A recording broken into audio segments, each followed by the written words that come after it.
మేడిగడ్డ నుంచి నీళ్లు వదిలింది కేసీఆర్ ప్రభుత్వమేనని ఇప్పుడు మాపై నిందలు వేస్తున్నారని అన్నారు ఉత్తమ్. ప్రాజెక్టు ఎక్కడ కూలిపోతుందో అని నీళ్లు కిందకు వదిలింది కేసీఆర్ అని అన్నారు. నీళ్లు నిల్వ చేయొద్దని ఎన్డీఎస్ఏ సలహా ఇచ్చిందని చెప్పారు. జరుగుతుంది నిర్మాణం చేస్తే దానికి జరుగుతుంది. నాగార్జున సాగర్ కుంగిపోయింది, కుడివైపు బ్యారేజ్ మళ్ళీ పునరుద్ధరించలేదా, చేయలేదా? కడెం ప్రాజెక్టు కొట్టుకపోలేదా? ఓవర్ డ్యామ్ అమెరికాలో 4 సార్లు కొట్టుకపోయింది. ఇడిచిపెట్టిండ్రా వాళ్ళు? పోతే అప్పుడప్పుడు పోతాయి. కొంతమంది ఇంజనీర్ల తప్పు వల్లనో అనుకోకుండా ఏర్పడిన ఫలితాల వల్లనో గోదావరిలో ఎక్కువ వచ్చింది, దానివల్ల జియాలజీలో ఏదైనా కింది మీద అయితేనో లేకపోతే పిల్లల కింద ఇసుక కొట్టుకపోతుందో జరుగుతుంది.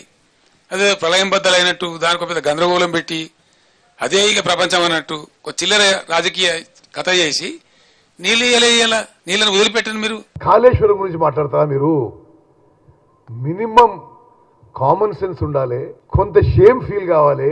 అరే మేము ఇప్పటికే 94,000 కోట్లు ఖర్చు పెట్టినవే, తెలంగాణ ప్రజల జీవితాలు తాకట్టు పెట్టి వాళ్ళ పిల్లల మనందరి జీవితాలు తాకట్టు పెట్టి high cost short term loans తీసుకొచ్చి నువ్వు ప్రాజెక్ట్ కడితే అది కూలిపోతే మరీ ఈ విధంగా నిన్న ఆయన మాట్లాడడం చాలా చాలా ఇది విడ్డూరంగా వికారంగా ఉందని చెప్పి నేను మనం చేస్తున్నా.